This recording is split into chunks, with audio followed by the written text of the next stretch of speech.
Quando nós se deparamos, ó Deus, ó igreja amada, com esse tipo de situação, não é na carne que nós vamos se deparar com essa situação. Porque a carne não vai compreender. Porque a carne não vai entender. Então por isso que Deus levou Ezequiel em espírito, em uma visão, para ver os ossos secos diante dos seus olhos. Porque se ele fosse com a carne, igreja, ele não suportaria. Se ele fosse em carne, igreja, ele não entenderia a visão de Deus. É por isso que nós devemos estar em espírito com Deus. Porque quando ele dá a visão, ele dá o discernimento, ele te dá a resposta, ele te dá a revelação. Porque você está em espírito e só entende quem está em espírito. E quem está em carne não vai entender a palavra de Deus. Porque é só o espírito que vai te dar o discernimento da palavra de Deus. Glória a Deus. Oh, Espírito Santo de Deus. Ezequiel, ele fala no começo da mensagem que Deus levou ele diante de um vale de ossos secos. Mas Deus levou ele em vale do osso seco. E levou ali e começou a mostrar a ele aquele vale de ossos secos. Aleluia! E Deus, ele faz uma pergunta para o homem de Deus, para o profeta de Deus, Ezequiel. Ezequiel, será que pode reviver esses ossos secos? Pode reviver esses ossos secos? E Ezequiel, ele disse: tu sabes, Senhor. É só Deus que sabe ao nosso respeito. É só Deus que sabe o nosso deitar, o nosso levantar, a nossa caminhada. Então fale o que quiser ao teu respeito, mas só Deus sabe o que você está passando. É só Deus que sabe ao teu respeito. É só Deus que sabe o que você passa dentro da tua casa. E é só Deus que sabe o que você passa dentro da tua alma. A nossa maior luta, igreja, não é quem está ao nosso derredor. A nossa maior luta é dentro de nós mesmos. É dentro de nós mesmos a maior luta que nós dificultamos em nossa vida. É uma luta diária com nós mesmos. Porque a carne, ela quer gritar. A carne, ela quer ser e te afastar da presença de Deus. Mas quem alimenta o Espírito Santo de Deus, que está pronto, ele está fortalecido para mortificar a carne, para cada dia mortificar esta carne, porque a cada dia nós temos que renunciar, mas a cada dia nós temos que jejuar e orar para mortificar esta carne e que nós possamos viver no Espírito de Deus. Oh, glória a Jesus! Graças a Deus! Casca de demônio só sai com jejum e oração. É verdade, glória a Deus! Aí você chega de qualquer jeito, você chega de qualquer maneira, e aí aquilo que está ali na pessoa começa a se andar, começa a zombar da tua vida, porque você não está preparado. Tudo há uma preparação, a igreja. Tudo tem que ter uma preparação. Ezequiel, para chegar nesse vale de ossos secos, ele teve uma experiência com Deus. Ele teve um amadurecimento com Deus. Ele passou por muitos processos para chegar diante desse vale de ossos secos. Tudo na vida é preparação. Até o nosso Senhor Jesus Cristo, nosso Salvador, ele teve que passar por uma preparação. Jesus, ele jejuou 40 dias e 40 noites para que ele suportasse a tentação do diabo, a tentação de Satanás. Jesus, ele nos ensinou ali que nós somos mais tentados, igreja, quando nós estamos no deserto. Quando nós estamos no deserto, aparecem muitas ofertas, aparecem muitos pratos, para que a gente venha aceitar esses pratos, mas nós não devemos aceitar esses pratos, porque esses pratos são momentâneos. O que nós devemos aceitar na nossa vida é a palavra de Deus, que é vida eterna, a palavra de Deus, que é eterna em nossa vida, que nos dá o direito de morar no céu. Hoje, igreja, dificilmente você vê pregação sendo pregada a palavra de Deus. O que é mais pregado em algumas denominações é chave de carro, chave de casa. Mas aí você já derruba esta pregação, igreja, dentro da palavra de Deus. Porque o próprio Deus diz que casa, carro, tudo que há no mundo, as traças vão correr. vão se tornar ferrugem. O que nós devemos almejar, igreja, é o que está lá no céu. É a cidade celestial, a nova Jerusalém, que Jesus preparou para a igreja morar na eternidade. Glória a Deus! Graças a Deus! E o que sustenta o crente não é louvor, não é hino, não é adoração. O que sustenta o crente é obedecer a palavra de Deus. Aleluia, Deus. É se alimentar da palavra de Deus. A palavra de Deus é que sustenta o crente. Se ele estiver bem alimentado pela palavra de Deus, possa vir a tempestade que vier, a casa pode balançar, tudo pode mexer, mas se você estiver sustentado na rocha eternal, você está ali, tem condições para suportar as provações que você vai passar, Glória, graças a Deus! Por que Jó suportou? Por que Jó suportou, igreja? Jó ele perdeu tudo. Jó ele perdeu seus filhos. Jó ele perdeu suas riquezas, suas fazendas, seus gados. Mas o que Jó não perdeu foi a fidelidade com Deus. O que Jó não perdeu foi a intimidade com Deus. O que Jó não perdeu foi a presença de Deus na tua vida. Nós podemos perder tudo, igreja, só não podemos perder a presença de Deus em nossa vida. Glória a Deus! Ló teve uma oportunidade, igreja, e ele orientou a sua esposa: não olhe para trás, não olhe para trás, que Deus ordenou para não olhar para trás. E ele olhou para trás e se transformou em estátua de sal. É aí que eu digo para a igreja que a salvação é individual. A salvação é individual, mas Deus ele diz: é bom e suave que os irmãos vivem união, vivem unidade de fé e unidade de harmonia, porque Deus brada quando ele vê a união. Deus não trabalha no meio da divisão, Deus trabalha em um povo unido, em um povo humilde, em um povo simples. E nesta casa Deus tem operado maravilha, Deus tem operado sinais e prodígio em nosso meio. Graças a Deus! Igreja, o vale só sossego é uma condição, igreja, adversa.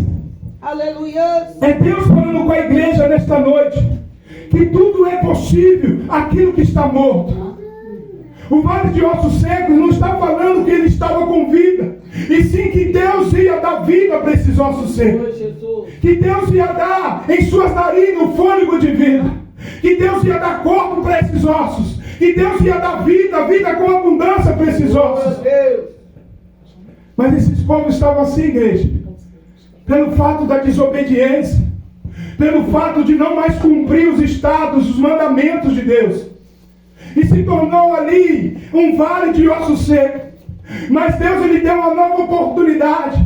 Deus ele trouxe o profeta ali para dar uma nova oportunidade, aonde Deus reviveu esses ossos, aonde reviveu e se tornou em vidas com carne, porque Deus ele é fiel na nossa vida. Glória a Deus, aleluia! Igreja, Deus dentro da palavra dele demonstra tantos milagres impossíveis, tantos milagres de ressurreição.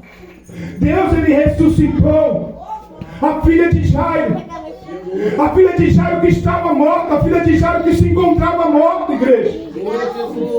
Lá no livro de 1 Reis, Deus ali fez o profeta dele chegar até aquela mulher viúva, aonde Elias chegou ali naquela mulher viúva, e chegando ali na casa daquela mulher viúva, ele alimentou ele. Mas antes dele chegar ali, Deus disse: você vai encontrar uma mulher que vai te dar alimento, que vai te dar um suporte. Entenda algo, igreja, hoje nós estamos aqui, o amanhã pertence a Deus, e no futuro Deus está trabalhando sobre a nossa vida, porque nós entregamos a nossa vida a Deus e descansamos em Deus no nosso coração. Os planos do Senhor são melhores do que os nossos. Descansa o teu coração e confia somente em Deus, e tudo dará certo se você entregou a tua vida a Deus. Glória a Deus, aleluia! O profeta chegou ali na casa daquela viúva. Foi feito ali um bolo, um pouco de farinha. E a viúva e os seus filhos e o profeta ali comeram. E logo o filho da viúva adoeceu. Adoeceu gravemente, igreja. E logo chegou a óbito. Logo chegou a perder a sua vida. E a viúva perguntou para o homem de Deus: o que eu fiz para Deus? O que eu fiz para Deus de tão cruel diante de Deus? O que eu fiz para Deus? E aí o profeta de Deus tomou as dores da viúva. E como ele tinha intimidade com Deus, ele clamou a Deus. Clamou a Deus ali com o menino em seu colo. Dentro do quarto onde ele se hospedou, dentro do quarto onde a mulher hospedou ele ali, na mesma cama que o homem de Deus deitou, ele botou o menino ali em cima e começou a clamar a Deus: ó Deus, dá vida para este jovem, ó Deus, dá vida novamente para esta criança, Deus, coloca novamente, meu Deus querido, fôlego de vida neste menino, ó Pai. Aleluia, Jesus. Da forma que o profeta pediu, Deus deu. Deus, glória. E se você pedir a Deus, será que Ele não dá? Deus. Tanto que você tem pedido a Deus e Deus tem te dado. Aleluia. Tanto que você tem pedido para Deus e Deus tem te abençoado. Chegou o momento de nós marchar na presença de Deus. Chegou o momento de nós se alegrar na presença de Deus. Porque Ele é bom, suave e maravilhoso. Porque Ele é lindo e maravilhoso em nossa vida. Deus é onisciente em nossa vida, igreja. Muitas das vezes nós temos chorado. Muitas das vezes nós temos clamado a Deus. E Deus chega com a resposta na tua vida. Porque a bondade e a misericórdia de Deus é grande e eternamente sobre a nossa vida, igreja. Se não fosse a misericórdia de Deus, nós já teríamos sido consumidos, igreja. Nós já teríamos consumido, igreja. O profeta Ezequiel chegou ali, igreja, num vale de ossos secos que não tinha vida, não tinha esperança. Mas quando Deus chega no negócio, quando Deus chega na situação, a esperança, a vida, a mudança, há algo que acontece em nosso meio, porque Deus está presente. Então hoje, nesta noite, é milagre, é chuva de bênção, é proposta para a tua vida. Deus maravilhoso. Deus é um Deus de resposta. É verdade. Deus é um Deus de providência, igreja. Papai. Mas nós temos que renunciar, igreja. Aleluia. Tem que ter renúncia, igreja. Glória. Tem que deixar algo que impede de você se aproximar de Deus. Tem que deixar algo que você impede de você se aproximar de Deus. Nós sabemos o que impede de chegar até a Deus. Nós sabemos o que nós desagradamos a Deus. Porque diante de Deus nós não somos mais meninos. Diante de Deus nós não somos mais inocentes. Nós sabemos o que é certo, o que é errado. E nesta noite nós começamos a fazer o certo. O certo que Deus está mandando é andar na presença dEle, glorificando, exaltando, porque Ele é digno de louvor e de adoração. Glória a Deus, aleluia, graças a Deus. O vale do osso seco, igreja, é a mesma coisa que você chegar e receber uma notícia do teu ente querido, que está no leito do hospital entre a vida e a morte, que está em ajuda de aparelho, que o médico já desenganou, mas o nosso Deus aqui na terra tem provado, e provado com os testemunhos de muitas almas, que Ele é possível curar o câncer. O câncer que o médico desengana, Ele é possível curar a AIDS, que é impossível para o homem. Ele é possível tirar você do mundo das drogas, porque Deus, Ele faz a obra acontecer. Quem transforma o homem, quem liberta o homem, quem convence o homem é o Espírito Santo de Deus. Mas você tem que dar lugar para a palavra de Deus. Você tem que dar lugar para ouvir a palavra de Deus. E deixar a palavra de Deus operar na tua vida. Por que adianta, igreja, pregar a palavra? O que adianta falar de Deus e não colocar em prática aquilo que está sendo pregado? Do que adianta, igreja? O nosso irmão Tiago, dentro da palavra de Deus, ele diz: não seja somente ouvintes, seja também gigante da palavra de Deus. Aleluia! Glória a Deus. Aleluia. Eu gosto muito de trazer, porque muitas das vezes você lança o convite, igreja, para as pessoas aceitar Jesus como único e suficiente Salvador da tua vida e reconciliar com Deus.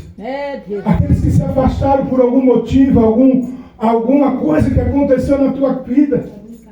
Pode acontecer também na vida de qualquer pessoa. Pode acontecer na vida de qualquer ser humano. Como aconteceu na vida do rei Davi. O rei Davi, ele pecou contra Deus. O rei Davi, ele fez diante de Deus algo terrível diante de Deus. Mas foi necessário chegar um profeta de Deus diante dele para trazer a verdade diante dele e ele se arrepender e confessar diante de Deus. Mas ele disse diante de Deus: tira tudo o que eu tenho, toda a riqueza, se possível me tira até do reinado, me tira até de dentro deste palácio, mas não tira, Senhor, a tua presença da minha vida. Não tira a tua presença da minha vida. Nós devemos reconhecer, igreja, que nós somos miseráveis diante de Deus. Nós devemos reconhecer, igreja, o quão nós somos depravados diante de Deus. Quem é santo, santo, é Deus. Quem é santo e puro, é Deus, igreja. Nós não somos nada, igreja. E vamos continuar sendo nada.